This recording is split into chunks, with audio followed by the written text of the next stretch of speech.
एक घर में बहुत जोर से लोग आपस में लिपट कर रो रहे थे। उस घर में कुछ ऐसा घटा था जिसे शायद मैं शब्दों में तो आप लोगों से कह ही नहीं सकती।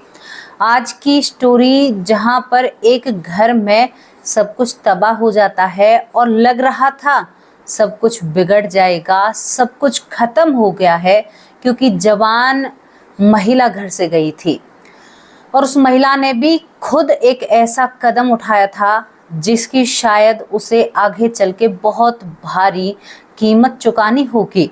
यहाँ पर पति पत्नी के लिए विलाप कर रहा है। उस महिला के माँ बाप इतने जोर से रो रहे हैं और उस महिला का 7 महीने का बच्चा और 5 साल की बेटी। यहाँ पर 7 महीने का बच्चा तो नहीं रोता है, लेकिन 5 साल की बेटी रोती है। एक पड़ोसिन कुछ ऐसी बातें बताती है जिन्हें सुनकर घर वालों को यकीन नहीं होता। घर में बहुत प्रेम और प्यार था, बस पति को ये समझ नहीं आ रहा था कि ये हुआ तो क्या हुआ, आखिर कौन सी कमी मुझसे रह गई। बहुत सारे सवाल होते हैं, लेकिन इसके बाद जो महिला इस दुनिया से गई थी वो महिला इस दुनिया में वापस भी आती है और वापस आने के बाद वो ऐसे राज खोलती है जो आज तक हमने शायद सुने हैं, लेकिन सुनकर उन्हें अनदेखा और अनसुना किया है। कभी कभी आपने सुना होगा, कभी हम कहीं जाते हैं, किसी के दुख में सम्मिलित होने के लिए जब हम जाते हैं तो वहां पर सुनते हैं कि आज तो उसे वहां जाना ही नहीं था, पता नहीं कैसे पहुंच गया। उसे शायद उसकी होनी ने या वहां पर घटित होने वाली घटना ने उसे पुकारा, वो वापस आ गया, लेकिन फिर दोबारा वापस चला जाता है सही टाइम पर, सही मौका। आखिर ऐसे कैसे सारी चीजें फिक्स हो सकती हैं। एक घटना मैंने देखी थी और सुनी थी दोस्तों। यहाँ पर वो व्यक्ति बिल्कुल नहीं जाना चाहता था, थोड़ी देर रुकता है और उसके दिमाग में क्या होता है और दोबारा से चलने लगता है और उसका एक बहुत बड़ा रोड हादसा उसके साथ हो जाता है और उस हादसे में वो इस दुनिया से चला जाता है। फिक्स टाइमिंग, क्योंकि अगर वो पहले चलता तो वो टाइम पूरा नहीं होता ना। तो ये सारी चीजें मन में कई सवाल खड़े करती हैं, कई ऐसी चीजों को उत्पन्न करती हैं कि ऐसा कैसे हो सकता है।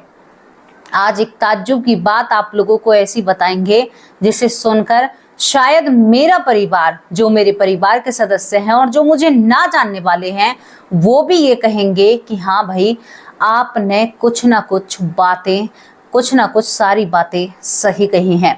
दोस्तों, कौन सी थी वो बातें? क्यों उस महिला ने ऐसा कदम उठाया था? क्या उसका पति अच्छा नहीं था या सास अच्छी नहीं थी? क्या था उस महिला के घर में? कैसे वो महिला इतने बड़े कदम उठाने के बाद भी जीवित हो सकती है जबकि आज तक ऐसा कोई केस देखने को नहीं मिला है। उसके 2 घंटे बाद वही हादसा एक दूसरे के घर में होता है जहां पर भी जवान ही महिला होती है। आज तक आमतौर पर हमने ऐसा कभी भी नहीं सुना। आज पहली बार ऐसी खबर और ऐसी घटना आप लोगों के सामने रख रही हूं। तो चलिए इस घटना पर थोड़ी सी रोशनी डालते हैं और इस घटना को देखते हैं कि मैं आपको क्या बताना चाहती हूँ। आपको हमारे साथ जगन्नाथपुर चलना होगा। जगन्नाथपुर में यहाँ पर दोस्तों एक मूर्ति देवी रहती है। मूर्ति देवी के 2 बच्चे होते हैं, एक बेटी होती है और एक बेटा होता है। परिवार बहुत अच्छा था। मूर्ति के जो पति होते हैं मूर्ति पर बहुत प्रेम छिड़कते हैं। जवान अवस्था थी, मूर्ति के पति उसके लिए खाने से लेकर पीने तक की चीजों की सभी की व्यवस्था रखते हैं। जबकि ये आज से करीबन, मैं आपको बता दूं, ये आज से करीबन 60 साल पहले की बात है। 60 साल पहले पत्नियों पर जान छिड़कना बहुत गुणी और बहुत अच्छे पति की निशानी थी, क्योंकि ऐसा कभी देखने को नहीं मिलता था। उस जमाने में महिलाओं की कदर कहाँ हुआ करती थी। दोस्तों, यहाँ पर जो मूर्ति देवी है अपने आप को बहुत सौभाग्यवती मानती है। गांव का जमाना था, यहाँ पर एक गांव के घर की बात होती है और बहुत ही ऐसा मौसम था उस दिन कि मानो जैसे आंधी तूफान का सा टाइम हो रहा हो। इसके बाद मूर्ति का पति कहता है, घर में आता है कि तुम खाना नहीं बना रही? मूर्ति कहती है कि बस अभी बनाती हूँ। वो अपने पति के साथ बैठी हुई होती है, तभी एक आवाज आती है, मूर्ति तुम्हें यहाँ पर आना है। वो कहती है कि आ रही हूँ, अभी अपने पति का खाना बनाऊंगी। अब जो आवाज आई थी वो तो यहाँ पर पति के कानों में नहीं पड़ती है, लेकिन पति कहता है कि मूर्ति तुम किससे कह रही थी, कोई मुझे नजर तो नहीं आ रहा। वो कहती है पता नहीं, मुझे आज सुबह से ही कोई आवाज लगा रहा है। पति सोचता है कि वैसे ही कह रही होगी। वो कहता है कि देखो मैं अभी आता हूँ, तू जल्दी से खाना बना दे, मुझे खाना खाना है, बहुत जोर से भूख लगी है। और आज वो बहुत ज्यादा भूखा था। इसके बाद पति घर से बाहर चला जाता है। मूर्ति की जो सास होती है वो लाठी से चला करती थी, वो घर में आती है। वो कहती है कि बेटी तुम्हें अभी खाना नहीं बनाया, मुझे भी भूख लग रही थी। वो कहती है कि माँ जी मुझे जाना तो कहीं था, लेकिन मैं आप लोगों का खाना बना कर जाऊंगी। सास एक पल भर के लिए सोचती है कहाँ जाना है, सोचती है कि किसी पड़ोस में किसी के घर जाएगी। तभी वो फिर कहती है कि अभी रुक जा तू, मैं अभी खाना बनाकर तब तुम्हारे पास आऊंगी, अभी मैं नहीं आऊंगी, मैं अपने पति का तो पेट भर दूं, तू मुझे ऐसे आवाज लगा रही है। दोस्तों सास वापस लौटकर कहती है कि किससे बात कर रही हूँ बेटी। वो कहती है कि माँ किसी से भी नहीं, पता नहीं सुबह से मुझे कोई बुला रहा है, पुकार रहा है। सास भी हैरान हो जाती है। वो कहती है कि शायद कोई भ्रम होगा। सास जाकर अपने बिस्तर पर चारपाई पर बैठ जाती है। उस जमाने की बात कर रही हूँ जब मिट्टी के चूल्हे पर खाना बना करता था। दोस्तों यहाँ पर मूर्ति मिट्टी के चूल्हे पर खाना बनाने लगती है। बीच में बेटी को जो बेटा था यहाँ पर बेटे को दूध पिलाने लगती है, क्योंकि बेटी तो 5 साल की थी, बेटा 7 महीने का था। दूध पिलाती है, कहती है कि पी ले लाल, शायद ये आखिरी दूध है। सास सुनती है कि आज ऐसी बातें क्यों कर रही है, उखड़ी उखड़ी। इसके बाद एक पड़ोसन आंच लेने के लिए उनके घर आती है, यानी आग लेने के लिए। पहले दोस्तों माचिस का जमाना था, लेकिन इतना नहीं था। आग में माचिस को बहुत कम वेस्ट किया जाता था। एक दूसरे के घर से आग लेकर गुजारा किया जाता था। वो आग कभी भी नहीं बुझती थी। कोई किसी के घर से ले जा रहा है, कोई किसी के घर से ले जा रहा है। अब एक पड़ोसन आती है अपने घर से, जिस चिमटे से खाना नहीं बनाते हैं, रोटियां सेकते हैं, उस चिमटे को, कहती है कि अरे मूर्ति आज तो तूने खानादारी बखत्ते बना लिया है। तो यहाँ पर ये महिला कहती है, जो मूर्ति होती है, कि हाँ बहन मेरे पति को ना बहुत ज्यादा भूख लग रही थी, मेरी सास को भी भूख लग रही है, खाना तो बनाना ही है, फिर मुझे कहीं पर जाना है। दोस्तों यहाँ पर वो महिला उस मिट्टी के चूल्हे से आग निकाल रही थी। तभी इस पड़ोसन के कानों में एक आवाज आती है कि मूर्ति तुम आती हो या नहीं आती, समय निकला जा रहा है। तो यहाँ पर ये पड़ोसन कहती है कि मूर्ति तुम्हें तो कोई बुला रहा है और कह रही है कि आती हो कि नहीं आती, समय निकल रहा है।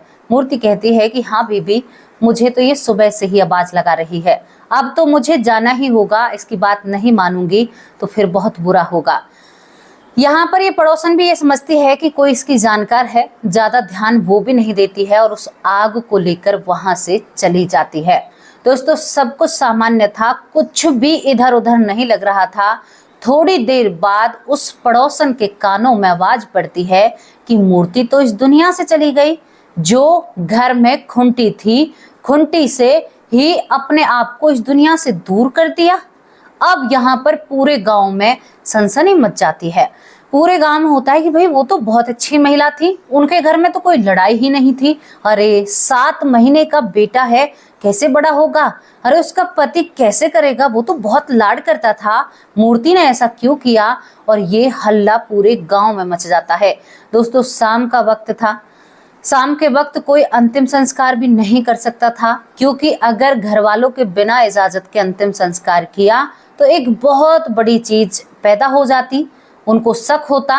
और दोस्तों मानो वो खुंटी जो होती है ना, पहले खुंटियां होती थी घर में, मूर्ति के पैर भी जमीन पर छिप रहे थे और मूर्ति फिर भी इस दुनिया से चली जाती है।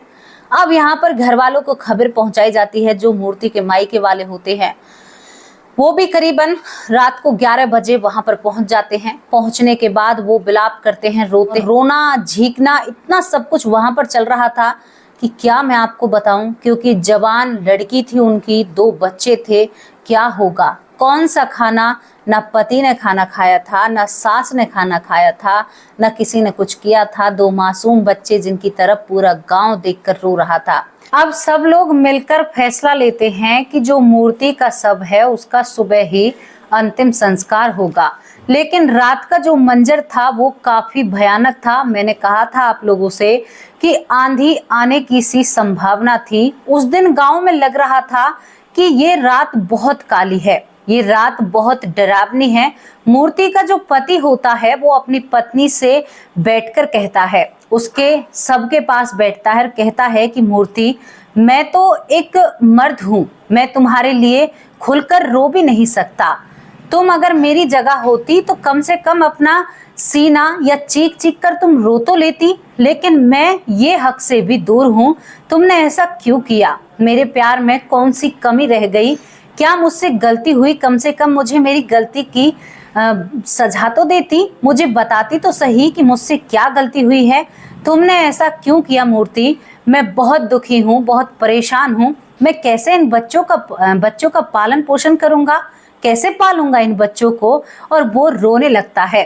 दोस्तों, पूरे लोग उसे शांत करते हैं। सभी के मन में ये सोच चल रहा था कि कुछ ना कुछ तो बात है, कुछ ना कुछ तो इनके घर में ऐसा हुआ है। आखिरकार एक जवान महिला ऐसा क्यों करेगी? क्या उसकी कोई बुद्धि फिर चुकी थी? ऐसा तो कुछ नहीं हो सकता, जरूर कोई ना कोई इस सास ने कुछ किया है या इस पति ने किया है। घर वाले यही सोचते हैं कि अब तो हमें झूठे आंसू दिखा रहा है, इसने शायद हमारी बेटी के साथ कुछ किया है। लेकिन मूर्ति के पति के रोने को देखकर लग नहीं रहा था कि उसने अपनी पत्नी के साथ कुछ किया होगा, क्योंकि उसके रोने में वो दर्द था जो एक पत्नी के लिए होता है। दोस्तों, ये बहुत पुरानी घटना होती है। मूर्ति का पति अपना आपा खो देता है। रात गहराने लगती है और रात निकल जाती है। सुबह करीबन 4 बजे का वक्त होता है और 4 बजे मूर्ति अपनी आंखें खोल लेती है। मूर्ति जैसे ही आंखें खोलती है तो मूर्ति की जो माँ होती है वो भी डर कर उससे दूर भाग जाती है। सभी लोग मूर्ति को छोड़कर वहां से इधर उधर तितर बितर हो जाते हैं, लेकिन जो मूर्ति का पति था वो भागकर अपनी पत्नी को गले लगा लेता है। कहता है कि पूरी रात तपस्या की है, भगवान से लड़ाई की है कि प्रभु मेरी मूर्ति को वापस देना होगा, तुम आ गई मूर्ति। तो वो करहाने लगती है, कहती है कि मेरी गर्दन में दर्द हो रहा है। पति कहता है कि क्या इस पर सेक लगाऊं, यहाँ पर वैद्य को बुलाऊं, कोई लेप बनाऊं? तुम बस बैठी रहो, मैं तुम्हें देखता रहूंगा, इसी से मेरा पेट भर जाएगा। लेकिन मेरे बच्चों की माँ वापस आ चुकी है। दोस्तों, जब एक पति पत्नी की बातों को लोग सुनते हैं तो उन्हें विश्वास होता है कि मूर्ति जीवित हो चुकी है। तभी सभी लोग एक साथ आते हैं। तो यहाँ पर मूर्ति की सास और मूर्ति का पति ही उसको छोड़कर नहीं भागता है, वरना वो परिवार वाले भी भाग जाते हैं जो ये कह रहे थे कि देखो कैसे झूठे आंसू दिखा रहा है हमारी बेटी से लड़ाई करके। यहाँ पर यही माहौल चल रहा था। भागकर मूर्ति का पति वैद्य को बुलाता है। वैद्य यहाँ पर एक लेप जैसा और कुछ औषधियां उसे पीस कर पिलाता है। मूर्ति को थोड़ी सी राहत मिलती है, लेकिन घर वालों के मन में कई सवाल जन्म ले रहे थे। बेटी, तुमने ऐसा क्यों किया? आखिर क्या मजबूरी आन पड़ी थी? अगर कोई ऐसी बात थी तो तेरे बाबुल के दरवाजे तेरे लिए खुले थे, तू आई क्यों नहीं? मूर्ति सभी के सवालों को सुनती बैठी रहती है और सुनती रहती है। वो कहती है कि अगर मैं इनके जवाब दूं तो आप यकीन ना करोगे। कराते हुए पति कहता है कि मेरी पत्नी को कोई परेशान मत करो, वो जो कहेगी हम बाद में सुन लेंगे, मैं उसे परेशान नहीं देखना चाहता। मेरी पत्नी को बिल्कुल भी परेशान मत करो। लेकिन सभी को सवालों के जवाब चाहिए थे। गांव के लोग भी थे, बहुत सारे लोग वहां पर होते हैं, मुखिया भी होता है। अब जो मूर्ति बताएगी उसे सुनकर आप बहुत हैरान हो जाओगे। मूर्ति कहती है कि जी आपको पता है, जब आप खाना खाने के लिए आए थे तो उस वक्त मुझे किसी ने आवाज लगाई। वो कहता है कि मुझे ये नहीं पता किसने आवाज लगाई, लेकिन तुमने ये जवाब दिया था कि आ रही हूँ, मेरे पति को भूख लग रही है, इसको खाना बना कर दूंगी। फिर अपनी सास के गोद में सर रख कर कहती है, दूसरी तरफ उसकी सास बैठी हुई होती है कि माँ, जब आपने खाना मांगा था उस समय भी मुझे आवाज आई थी और मुझे जो घर की खुंटी है ना वो आवाज लगाती और कहती है कि आ मेरे पास आ जा, तुझे अब चलना होगा, तेरा वक्त हो चुका है, तू यहाँ नहीं रह सकती। यहाँ पर मूर्ति की सास कहती है कि बेटी तुमने मुझे क्यों नहीं बताया, तू ऐसा क्यों कह रही है? वो कहती है कि माँ वही मुझे बुला रही थी जब आप मुझसे खाने की पूछ रही थी। इसके बाद माँ मैं वो सब कुछ भी देखती हूँ, लेकिन फिर मैं आप लोगों के लिए खाना बनाने लगती हूँ। जब मैं आप लोगों के लिए खाना बनाती हूँ तो ये पड़ोसन आती है, वो पड़ोसन भी वहीं पर थी। वो कहती है कि हाँ बीबी मैं भी आई थी तुम्हारे पास। वो कहती है कि माँ जब ये पड़ोसन आती है तो ये हमारे घर आग लेने के लिए आई थी, पूछो इससे, इसके सामने खुंटी ने मुझे आवाज लगाई थी। ये बात सुनकर पड़ोसन कहती है कि हाँ आवाज लगाई थी, क्या वो खुंटी की आवाज थी? तो यहाँ पर ये मूर्ति कहती है कि हाँ बहन, वो खुंटी की आवाज थी, वो मुझे अपने पास बुला रही थी और वो मुझसे इस काम को कहने के लिए मजबूर कर रही थी, यानी अपने आप को भगवान के हवाले करने के लिए। दोस्तों, इस बात को सुनकर पति गुस्से में जाता है और उस खुंटी को ही तोड़ देता है। यहाँ पर सभी आश्चर्य में रह जाते हैं कि ऐसा कैसे हो सकता है, एक खुंटी क्या कभी किसी को आवाज लगा सकती है? अब इस बात का तात्पर्य क्या है, इसको तो वही समझ सकते हैं जिन्होंने वेद, गरुड़ पुराण यानी ग्रंथ पढ़े हुए हैं, वही इन बातों को समझ सकते हैं। तुच्छ प्राणी कैसे इस बात को समझेंगे? आपको समझाने की कोशिश करती हूँ। यहाँ पर हम सभी तुच्छ हैं, हम कहाँ इतने शक्तिशाली हैं, कहीं आप लोग अपने ऊपर ले जाएं। मैं अपने आप को भी आपके समीप रख रही हूँ। तो यहाँ पर ये बात समझने कैसी है कि जो काल होता है वो हमें हर हालत में उसी समय पर, उसी वक्त पर बुला लेता है। कभी कभी आपने कोई किस्सा सुना है, कोई लड़का उठकर जा रहा था, दरवाजे से वापस लौटता है, 10 मिनट बैठता है, कहता है कि अब मुझे जाना है, क्योंकि वहां पर पूरी व्यवस्था बनी नहीं थी। जिस चीज से उसका टकराव होना था, जिससे उसके साथ हादसा होना था, वो उसी वक्त पर तो वहीं पर आएगा। उसकी मानसिक स्थिति थी, उसे बचाने के लिए शरीर उसे जल्दी भेजने की कोशिश करता है, लेकिन वो उसी समय का इंतजार करता है। तो इसे घड़ी कहते हैं। इसे कहते हैं कि काल का बुलाना, काल के गाल में कुछ सारी ऐसी बातें इनके सामने रख दी जाती हैं। कई बार हमने कई लोगों के, जब किसी के पास हम दुख में जाते हैं, जिनके साथ कुछ ऐसी घटनाएं होती हैं, जिनके साथ हादसे होते हैं, तो ज्यादातर यही सुनने को मिलता है कि अरे वो तो वहां पर जा भी नहीं रहा था, लेकिन जबरदस्ती उसको ले जाया जाता है, जबरदस्ती वो वहां पर गया था, उसका मन नहीं था। तो ये सारी चीजें जो हमारा समय है ना, समय के आधार पर चलती हैं और समय के हिसाब से ही हमें वहां पर बुलाया जाता है। आप सोचकर देखिए, आपने भी कई घटनाओं में ऐसा देखा होगा और मेरा परिवार बखूबी इन बातों को समझता है, मुझे विश्वास है अपने परिवार पर। तो दोस्तों, क्या आप कितना यकीन कर सकते हो? क्या मूर्ति सही कह रही थी? मूर्ति कहती है कि मुझे 2 लोग यमदूत लेकर जाते हैं, मैं मरकर ही जीवित हुई हूँ, यमपुरी जाती हूँ, यमराज जी कहते हैं कि इसकी बारी कहाँ है? इनके ही गांव में जो दूसरे थोक में फलाने की बहु मूर्ति रहती है, उसकी बारी है और आज तो उसे आना था। उसके घर में लड़ाई है और लड़ाई का बहाना होकर वो इस काम को करेगी जो इस मूर्ति ने किया था। अब यहाँ पर सुबह के 4 बज रहे थे दोस्तों, करीबन सुबह 5:30 बजे सच में ही दूसरे थोक की मूर्ति ने अपने आप को इस दुनिया से दूर भेज दिया था, उसी तरह से जिस तरह से ये मूर्ति अपने आप को इस दुनिया से दूर भेजती है। बहुत ताज्जुब भरी बात है ना, ऐसा कैसे हो सकता है? ऐसा होना ही नहीं चाहिए था।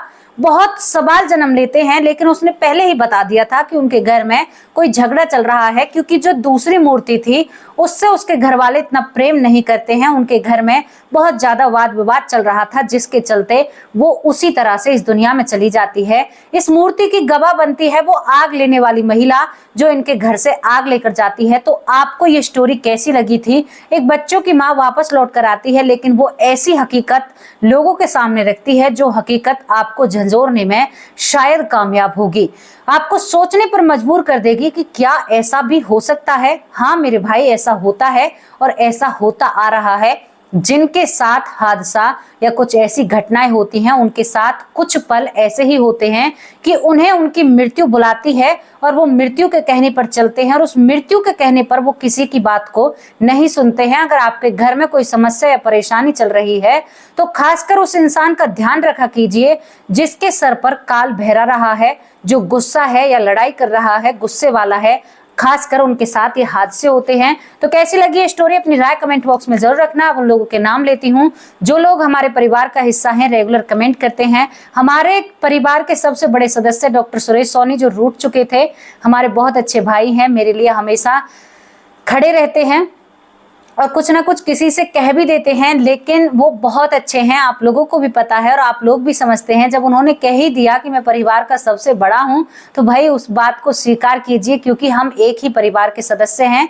तो यहाँ पर मेरे बड़े भाई, आपको बहुत जोर से बहुत बहुत धन्यवाद, आपका सादर प्रणाम करती हूँ। बहुत अच्छे भाई हैं। मिष्टी सोनी मेरी भतीजी है, हिमांशु सोनी मेरा भतीजा है, श्रद्धा शर्मा जिनकी शिकायत मुझसे दूर हो चुकी है, बहुत बहुत धन्यवाद प्यारी बहन। बहुत शुक्रिया अदा करती हूँ आपका कि आपने मुझे समझा, और बहुत अच्छे से समझा। सुरेंद्र पाल कौर जो कि मुझे विदेश से देखती हैं, बहुत प्यारी बहन है, बहुत प्यार लुटाती हैं, हमेशा मेरी सेहत का ख्याल रखती हैं, कहती हैं कि तुम ठीक तो हो ना, तुम्हारी तबीयत खराब तो नहीं है, अपना ध्यान रखा करो। बहुत बहुत धन्यवाद प्यारी बहन। सरयू बाला बहन बहुत अच्छे और उम्दा कमेंट करती हैं, बहुत ही अच्छे कमेंट करती हैं, बहुत प्यारी बहन होती हैं, हमेशा वीडियो शेयर करने का भी इनमें जज्बा है, ये वीडियो शेयर भी करती हैं।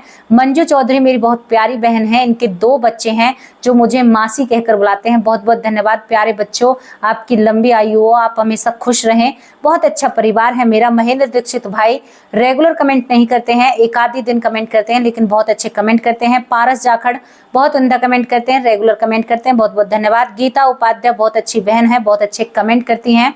गीता उपाध्याय कहती हैं कि आपकी वीडियो से प्रेरणा मिलती है और हमारे परिवार का बहुत अच्छा सदस्य है, बहुत प्यारी बहन है, बहुत बहुत धन्यवाद बहन। अर्चना दुबे बहुत अच्छी बहन है, बहुत बहुत धन्यवाद अर्चना दुबे बहन। मेरे लाला कैसे हैं, आप लाला के बारे में जरूर बताना।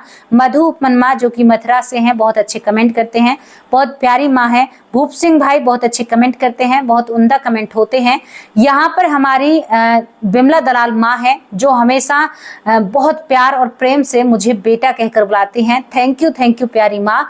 यहाँ पर राजा राम भाई हैं, इनके 2 बच्चे हैं और इन्होंने तो मुझसे एक ऐसी बात साझा की, इन्होंने कहा कि दीदी मेरे 2 बच्चे मंदिर जाते हैं और भोलेनाथ से कहते हैं कि हमारी बुआ के चैनल को लाइक करो और सब्सक्राइब करो। सच में ही बहुत प्यारे बच्चे हैं। थैंक यू प्यारे बच्चों, आपकी आयु लंबी हो, आप हमेशा खुश रहें। आप मेरे लिए इतना सोचते हैं, कितने प्यारे बच्चे हैं, आपसे मिलने की उत्सुकता मेरी बढ़ रही है कि कितने अच्छे बच्चे हैं। सुरेंद्र कुमार भाई बहुत बहुत धन्यवाद। रेणु शर्मा बहन बहुत अच्छी बहन है। जयश्री ये एक महिला है, इनके आईडी का नाम जयश्री है, ये खेतों पर भी काम करती हैं, किसान परिवार से आती हैं, बहुत अच्छी बहन है, हमेशा अपना कहते हैं ना कि अपना योगदान देती हैं, अपना कमेंट करती हैं। विनोद पाटिल बहुत अच्छे भाई हैं। राजकुमार निर्मलकर भाई ने आज दिन के वक्त कमेंट किया, कहा कि आधा ही नाम लूंगा, मैं किसी परेशानी में हूं। तो भाई आपने बताया नहीं आपको क्या परेशानी है, क्योंकि हम एक परिवार के सदस्य हैं, आप अपनी परेशानी साझा नहीं करेंगे तो फिर कैसे होगा। यहाँ पर आपको बताना होगा। अपनी इस छोटी बहन को आप लाडो बहन कहकर बुलाते हैं, बहुत बहुत धन्यवाद। यहाँ पर गुलजार सिंह लाल बहुत बहुत धन्यवाद, बहुत अच्छे कमेंट करते हैं।